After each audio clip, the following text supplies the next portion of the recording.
The Open Source Creative Podcast, Episode 56, Kenny Phases. Oh, we're going to toast marshmallows, are we? Could be.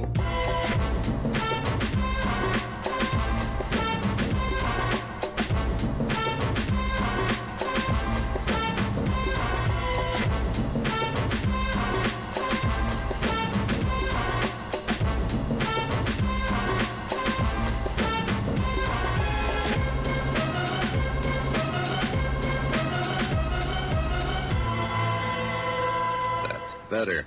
This is the Open Source Creative Podcast, a podcast where I ramble on about creativity, process, and open source software. I'm Jason Van Gumster, your host and driver on the road to creative freedom. This episode is a fun one. I'm doing interviews again. Yay! So, first interview since we've brought the podcast back, and I'm interviewing a very cool guy, Kenny Phases. Anybody in the Blender community, Blender ecosystem will hopefully recognize Kenny. He makes some really cool, a variety of really cool products on that he sells on Superhive and Gumroad, as well as giving a wide variety of tutorials that he puts on social media and YouTube. He's super cool, very talented, and does all kinds of really cool things, not just with Blender, but also with other tools and other output, even some stuff in MeatSpace, which is super cool. So I would have stopped talking and we'll go forward with the interview.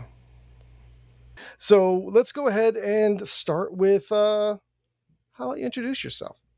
Absolutely. Yep. So first of all, thanks for having me, Jason. I'm really happy to be here and help you get the podcast back up and running. I've been actually wanting to do this for a while. So I'm Kenny Phases. I've been using Blender for about probably the past 5 years now. All of my background is all creative. I started in high school with visual arts. I went on to college to get my Bachelor of Arts, and now I'm a full-time teacher, and I actually teach pretty much anything on the computer, whether it comes to digital art, all the way up to cinematography, photography, and of course, Blender, which is my all-time favorite program. So I can talk about that for hours. Nice. So are you teaching like independently, high school, university? Where are you at on that?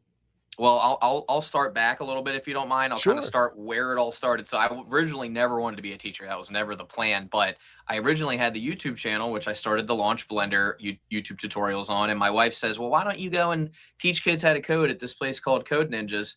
Next thing you know, I work there, get a job at a school teaching business and technology. And then I actually recently just switched schools, and I'll be teaching photography and graphic design, which is even more in that creative realm. So overall, it's been a slow journey, but I somehow segued into teaching, and I couldn't love it more, to be honest with you. Very cool. Very cool. Well, and of course, this is the Open Source Creative Podcast. So what's your tool stack look like? What's obviously Blender's in there because that's what you do. And no, you don't have to hold any punches. If you happen to use things that are proprietary, I'll tolerate it. But it's always good to see, because it's not just about, I mean, open source tools are beneficial in that they're free to use and free as in speech and all those fun things. But the fact that they also integrate and play nice with others is equally important. So go on, sir.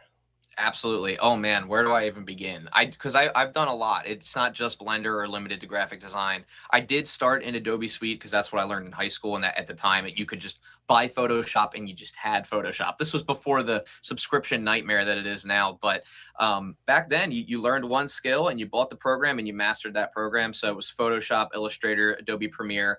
Never got into After Effects. That's the one area I never got into. And then Blender I learned right after college. Of course, I absolutely love Blender. I also use Photopia, I think it's called, online. It's kind of like a, I guess, free version of Photoshop as well. I use Canva every now and then. What else? Final Cut Express. I use, obviously, Adobe Premiere. DaVinci Resolve. Wes and I were just talking about that one, actually. Oh, my God, there's so many. And that's just for graphic design. I also use Lightroom for photography, or I'll just edit the photo on my phone with, like, the little adjusters. Right. Oh my God, there's so many things. Oh, and I use Arduino IDE for like any electronics projects. You can probably see I have like a bunch of random crap behind me. So there's much more that I do than just Blender. But at my we'd be here for hours if I told you every single program that I know. But Blender's my primary program right now. That's fair. Actually, I never heard someone say Photopia. I always read it as Photopea. because it's I did too, but then so. someone corrected me one time, so I was like, okay, I guess it's Photopia. I have no But idea. that's not how you spell utopia. That's Utopia ends in an IA. that's true. That, you know what? That's a fair point. Maybe I'll recorrect them the next time There they we correct go. me.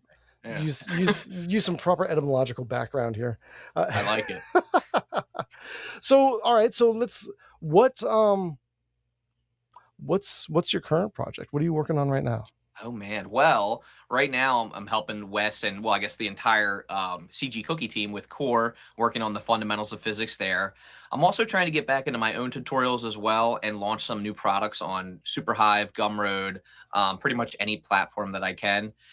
I don't think I have any specific. Oh, I did recently finish up a big client project, but I can't tell you who it's with because I signed an NDA. But Ah, I really wish I could because I would love to be able to show it because I'm really proud of it. But lately, I've been really deep diving into geometry nodes. That's been my passion recently. right on. Well, and you were at BCon in Austin, which was super cool. Oh, so much fun. And so I sort of want to focus a bit on the product side of it, because you had two talks there, right? You had the one that was reverse engineering anything, Yep. anything, Anything. anything. I don't even Um, remember. Whatever it is, we'll have a link to it in the show notes, and then I'll make Oh, it easy thank you. that way people can actually just go to it and see what you said there. The other one was that one was not that one was the main stage one. You had a side stage one that was more about shaders, right? And Yes, more or less. It was kind of like how to turn any logo into a embroidery effect, sort of. But it did involve shaders. It involved geometry nodes, some lighting. It's funny because I actually midway through, it was about 50 minutes, but midway through that, I actually messed up a little bit. So that was a little embarrassing. But luckily, everyone in the Blender community is very accepting. So they said, "Oh no, you can try this and try that." So we were all problem solving together. It was a lot of fun. nice. There was actually. Did you do the after hours presentation? Were part of the after hours talks as well, right? Actually, yes, because and I asked Wes, I was like, "Hey, can I do this?" Because we had that whole open area where, Hmm. like, I guess they had the garage doors that would open up, so we opened them all up. And I said, "You know what? Like, if the CG Cookie team is cool with it and everybody in Autotroph," I was like, "All right, you know what? Let's try it out." I went on Discord, invited a bunch of people, and we did like a mini presentation. People just signed their name on a piece of paper and went up there and talked. Yeah, just to let everybody know. So, all right, BCon Austin, that's a Blender conference. It's the US Blender conference, happened in April. And just to give everybody an understanding of what I'm talking about, is there was a proper schedule of talks, two different actually, the main stage and like two separate rooms of talks and scheduled presentations happening. And it would see, and at the end of the day, people who were there said, great, let's have more. And they organized and did their own mini unconference in the middle of the conference that ran into like almost, I think it was like 12:30 in the morning the next day. It was bonkers. It was phenomenal to see. So there's all sorts of cool, like, because it wasn't just about like, some of it was about actual techniques about how people do things and those things, but there was also like the businessy component about it, which I want to definitely talk to you about as well, because it's one of those things that I think the Blender ecosystem and Blender community at large, which I have a whole conversation about that. I'll have to talk about it some other time. But the entrepreneurially, business wise, the Blender ecosystem is fairly young relative to many other creative markets, I guess. And so you're one of the people who has been, you do creative things, but there's definitely an underlying, how do I get paid for it kind of vibe that goes with it. I definitely want to hear your thoughts about that, and where that fell in line relative to, for instance, making cool stuff, teaching cool stuff, the money bit. How do you cram that in there? Oh man, what a great question. It's funny because a lot of people want to know this too. The common search is, how do I make money with Blender? But going back real quick to BCon to touch on that, hopefully we didn't keep anybody up too late, but everyone had a blast and that was a great networking opportunity. So that's the first thing I would say is, if you want to make money, you have to meet the right people. It does help. Unfortunately, sometimes you have to pay to go to those conferences and invest in your own business. But one of the most common ways that I started making money, because Blender was just fun at first for me, is I actually just started posting things that I enjoyed and creating just really fun stuff, just for fun. And then next thing you know, my wife tells me, she says, "You go through all these phases, Kenny." And I said, I know, I know. She's like, "Why don't you name your Instagram Kenny Phases?" And that's how that got started. Next thing you know, people start reaching out to me on Instagram. "Can you make me an album cover? Can you help me with a 3D logo? I just need help with this project," which will turn into a whole nother thing. But to be honest, the best way that I've ever made money was creating products and just posting things just for fun or something that I needed for my own project. I'm sure you're probably familiar with the Blueprint shader, Hmm. possibly. That product was just created just because I needed it for something. And then now it's my top selling product of all time. So honestly, the best advice I can give for new Blender creators is just keep creating and create things that you find interesting, because if you want to make money, you might as well enjoy what you're doing while you're doing it, right? Nice. Well, and this one of the things that I've noticed through my time watching all sorts of different people try to make money in creative fields, whether they're making products for other creatives to use, or whether they're trying to sell their actual creative output. You know, making a model, writing a book, making a movie, doing animated shorts, whatever the output is. It turns like the most difficult nut to crack these days is discoverability. Is how, because it's rarely about the quality of the work. I'm not going to say that some work isn't better than others, because there's definitely equality there, but there is an assumption, there is a baseline assumption of quality, and I know that a lot of people are like, no, that guy's stuff is crap, but by and large, if you're making something and it is of any level of quality, I gave a talk at one of the Blender conferences years ago that basically said, in order to make money, all you have to do is be better than the person who's buying from you. That's that's the way because then they don't have to do it. Cool. Yep. So if we assume that there's a baseline of quality, then being found, having people find your stuff, and actually not just people, but the people who actually need it is the biggest challenge. How do you address that? That's also tough because that kind of goes back to like marketing and things like that. And since Blender is free, I think the expectation is that people are like, well, there's got to be a way to do it without money, and there is. Because I did it without money, and I grew my Instagram. Well, of course, it was the always I follow you, hopefully you follow me back. Eventually, my following became big enough that I just started sharing more projects, and because of that, I built a social following on YouTube and Instagram and a little bit on TikTok, and all of those people would funnel in to buy my products. But again, it comes back to like, what are you providing to them for free? So one of the biggest things that I learned is that you can throw a tutorial out there and exactly how to create like my Blueprint shader, for example. Most people will not follow the tutorial. They just want the product. But because I'm giving you the free tutorial and showing you exactly how to do it, I'm providing that free part. And then they come to me and they're like, you know what? I don't feel like doing all this crap with all the nodes. I'm just going to buy your product. And next thing you know, they're in the door as a customer. But at the end of the day, that's like one of the techniques I use to market my products is I just keep posting over and over and over again. But yeah, sometimes you have to pay for marketing, Yeah. or you can also collaborate with other people, of course, too. Yeah. Well, and I mean, your approach is I'll say, it's a very open source way of doing it too, because what it comes down to is, look at the stuff that you're doing. It's not easy. Here's exactly how to do it. Let me show you how not easy it is. By the way, if you want to not do the hard part, here's the easy button. You can buy it. Hmm. That's a fantastic strategy. The only downside is that you can't be anonymous and do it. Right. Yes. Yes. And like when you look at a product like Flip Fluids that's generated, hundreds of thousands of dollars, like I wouldn't try to compete with Flip Fluids. Although it is tempting. And the closest I've ever come was my aerodynamic geometry node setup, which isn't real, it's not real CFD, but it gets you like the result that you're looking for. So another thing I'll say when it comes to like discoverability is the thumbnail does actually matter a lot. And I've done a lot of different thumbnail testing. I've done a lot of different price point testing, and I found those sweet spots that really work.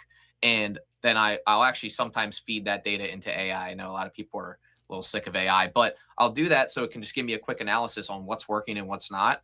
And there's a lot of free tools at our disposal that people aren't taking advantage of, in my opinion. It's true. It's true. Um, I had something else and it just went kapoof. But That's my fault because I jumped in with the whole flip fluids thing. Oh, But no.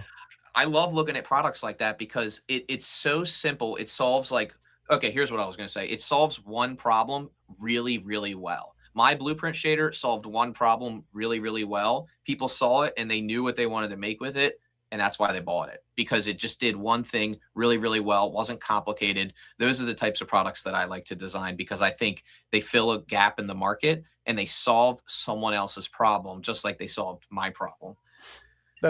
And I mean, that's actually that, I think that dovetails really nicely into any sort of creative work, right? Whether it's a product or some sort of, I was going to say again, a story based thing or a game or these sort of things, is that um,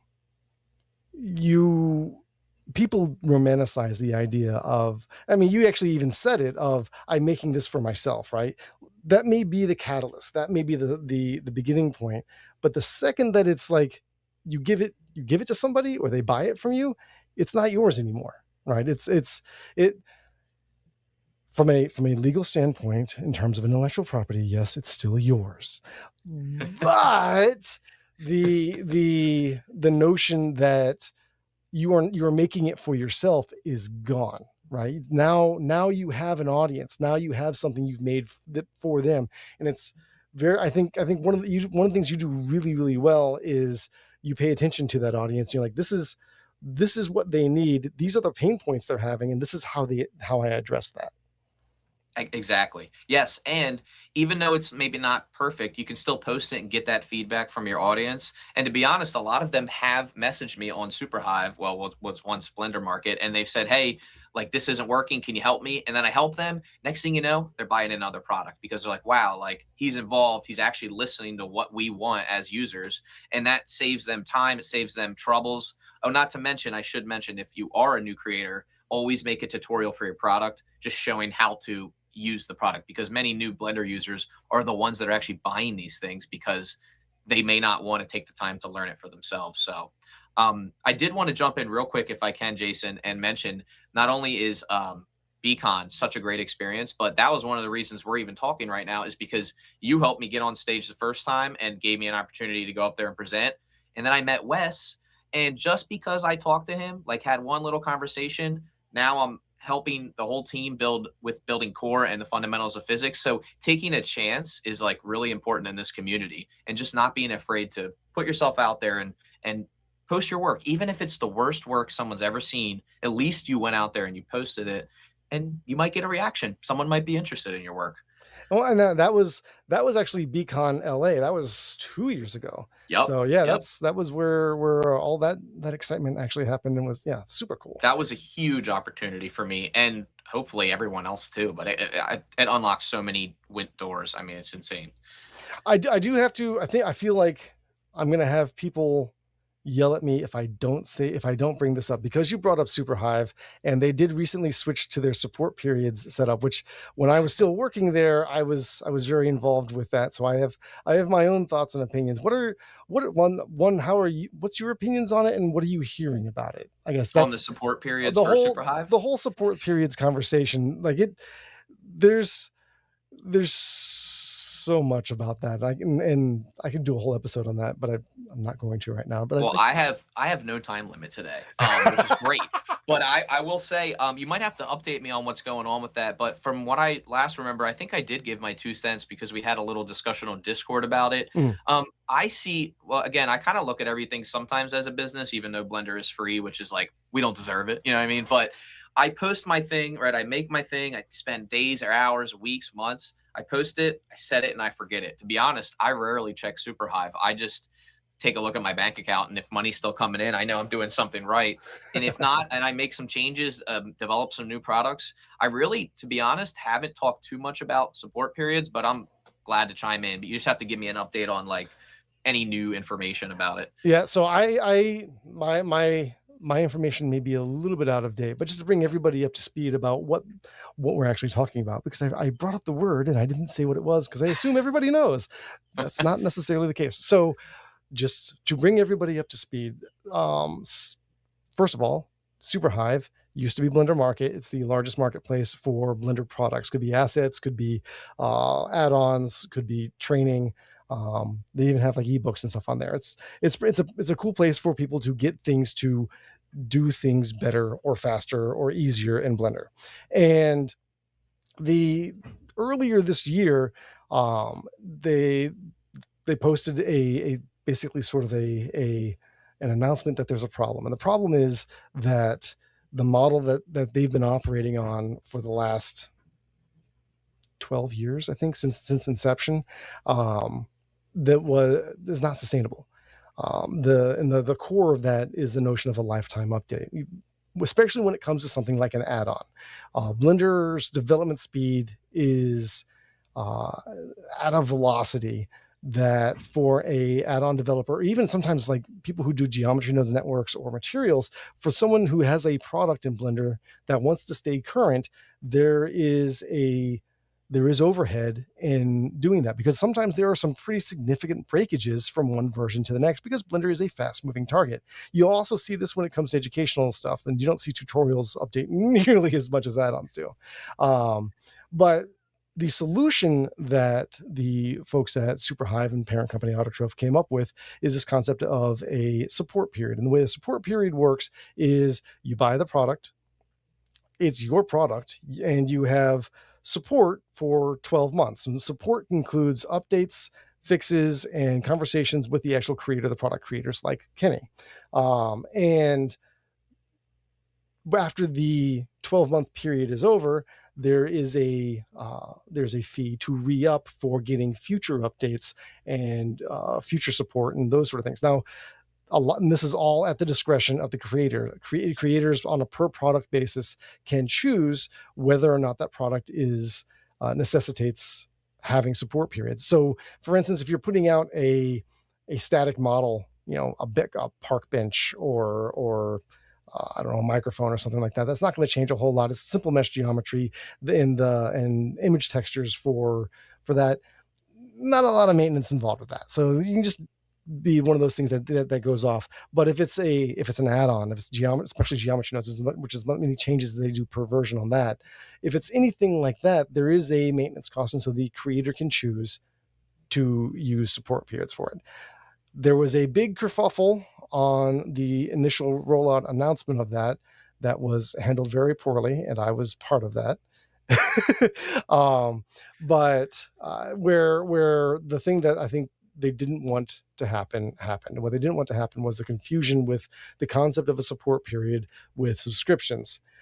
Because it's not, you never lose access to what you already have. There's no vendor lock-in. There's none of those sorts of things, none of those sorts of components. But the concept of having a creator sort of at the customer's beck and call to always give updates for the rest of their lives without actually having any more investment into them, that wasn't sustainable. And that's the whole backstory on that. And there's still a lot of folks, and you'll see threads on it periodically on Blender Artists and Reddit, where people are still sort of really upset about that. But from what I have been able to see, it hasn't affected many people at all, that I can tell. But I'm also not as close to it as I once was. So, all right, now I remember, because now I remember the whole thing on Reddit and all this. And it goes back to one of my favorite quotes. You can please some of the people some of the time, but you can't please all the people all the time.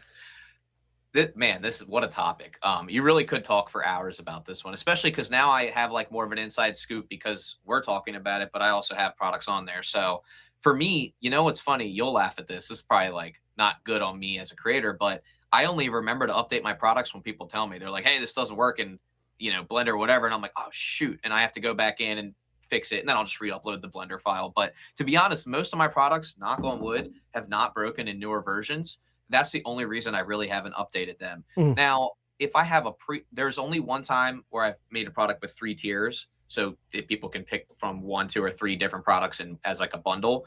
But I've never really made an update where I felt like I needed to charge people for it. However, when I was talking to the guy who made Pure Sky and True Terrain, Zach, Right, Zach, True VFX, yeah.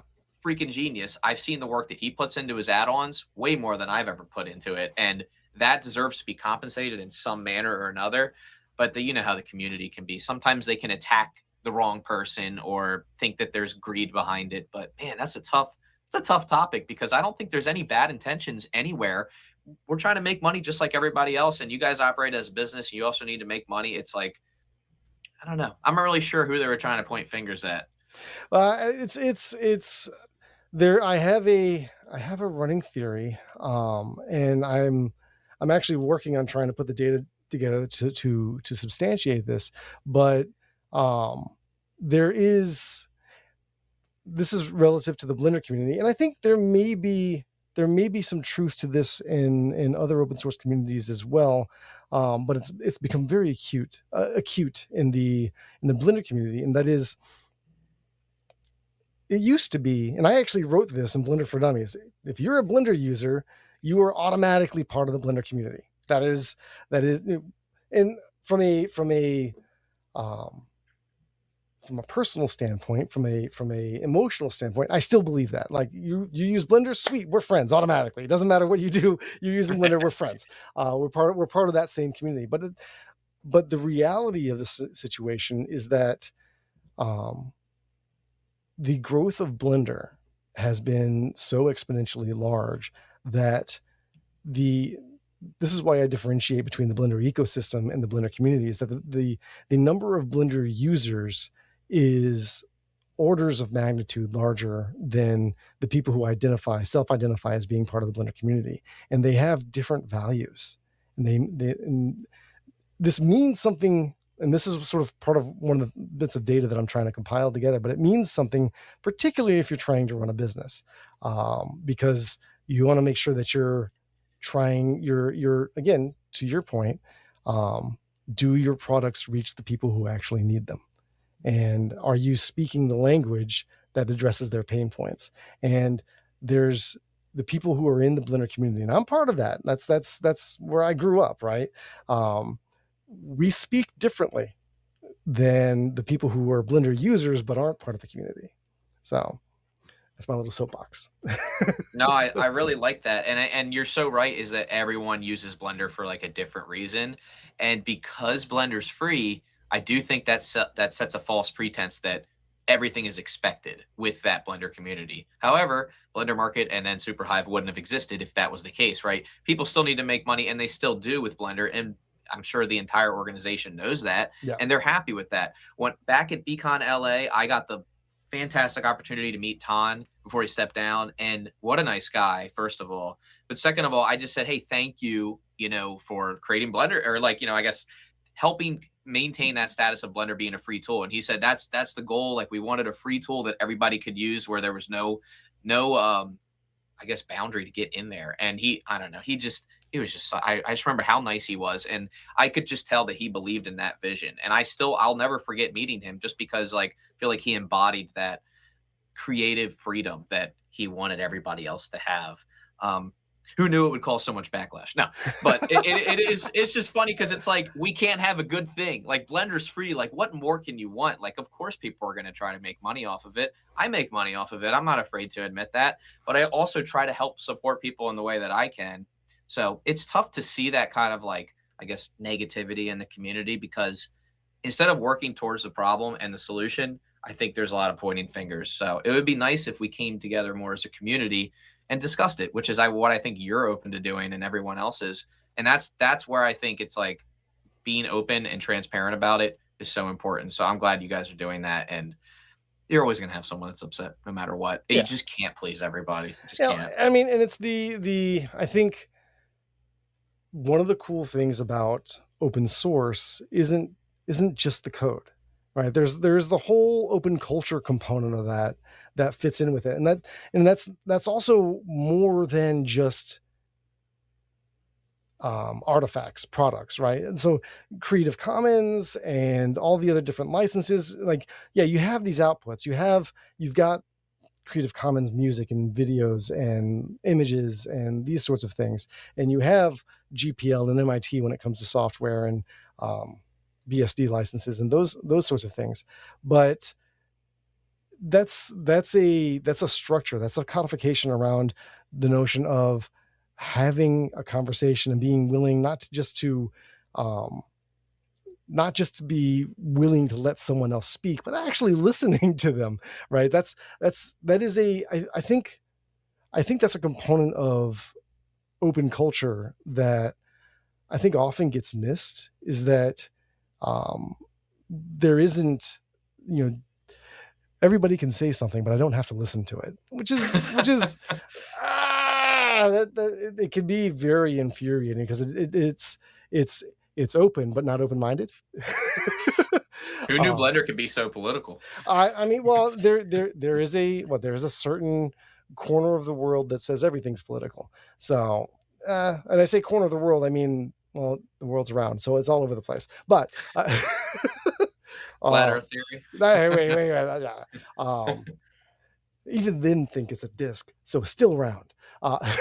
It's a UV sphere. Oh yeah. Oh, that's gonna go in there somewhere. Anyway, maybe a round cube. Oh yeah. Just hit. You ever seen the round cube? It's actually kind of a nice workaround. Like UV sphere has the point at the top where everything's merged. Yeah, it's like sphere is like too jaggedy. You subdivide and two sphere done. Cool. I think. Well, so let's go with this. Where can people find you on the interwebernets? Oh man, the interwebernets. Let me think. I haven't heard of such thing. Now, so I'm actually a little bit of everywhere. I'm on. I started on YouTube, so that was my core right there. But YouTube.com/KennyPhases, Instagram.com/KennyPhases, and TikTok.com/KennyPhases. I don't go on there as much, but I do have a channel. I mainly, and that's funny, is if you want to learn more about what I do outside of Blender, you can go on my TikTok. I have all sorts of inventions and products that I make and things like that. I do a lot, Jason, but only because I get bored sometimes. I can relate to that. Actually, name one of these projects, because I think, again, this podcast is more than just about Blender. It's also more than just about stuff people do digitally. There's meat space stuff. I just got done trying to sell a bunch of wooden rings that I make. So that's cool. So I mean, it's all of these different sorts of things. So let's have an example. All right. Actually, where is it? I have an example right behind me. I'll go grab it. Sweet. All right. Well, you're going to laugh. Maybe. Let's see. So this was an idea I had probably 7 years ago or something. And then I finally had the capabilities to actually like go and create it because of Blender and other things. But imagine this. So imagine it first, and then I'll show it to you. When you blow out a candle, right? Okay. You obviously quick puff of air. But what if there was a different way to put out your candle that didn't involve that, right? This is just such a silly idea. Imagine a mechanical iris that you open and close, almost like a camera shutter would open and close, and it actually puts out your candle. It can also dim your candle as well, which is kind of interesting. Experimented a little bit with it. This is what it looks like right here. It's falling apart a little bit. I don't know if you can see that. Yeah. But basically, you'll turn it, and it'll open. A few pieces are falling off. You can basically put the candle out. I don't know how well you can see that. Nice. Yeah, I can totally see that. For anybody who's just listening in audio, you're just gonna have to go watch this on YouTube, because he described it as well as could be described with words. If you want to see it, jump to whatever this time code is in YouTube and check it out there, because it's kind of cool. It's fun. And I have a bunch of. I got a magnetic levitator up there somewhere. I've all types of. You wouldn't even believe the kind of weird stuff that I build, but it's just because I have an idea and I have to make it right away. That's why I love making like products for Blender, because I can just hop right in. It's available. It's ready to go. I don't even need the internet. I'm just creating instantly. Perfect. Well, cool. Thank you so much for agreeing to be a part of this. I'm going to leave you with any parting or closing words you want to share with what I'll say is currently tens of listeners. Oh my God. Hey, you know what? Those tens of listeners clearly have very good taste, right? I just have to say thank you, Jason. Especially because, like I said, you really helped me get started and helped me build my confidence on stage at the original Beacon, my first one that I ever went to. So it's just been a pleasure, like getting to know you and getting to know your team. And I'm just glad to be a part of this. I just thank you so much. And that's the episode. Big thanks to Kenny for showing up and being a part of the episode. All of the things we talked about in terms of his social media and links to talks and those sorts of things, those will be in the show notes. So be sure to check the site and take a look at those things. And next week is SIGGRAPH. For anybody who's going to be in the Los Angeles area, give me a shout. I'm going to be there. I'll be there from July 19th to the 24th. 23rd. I fly out on the 23rd. So I'll be in Los Angeles then. If you want to catch up, get a cup of coffee, and talk about open source and creative stuff and Blender and 3D or anything else fun and creative, send me a message, track me down. I'm pretty easy to find. Until then, it's time to get to work.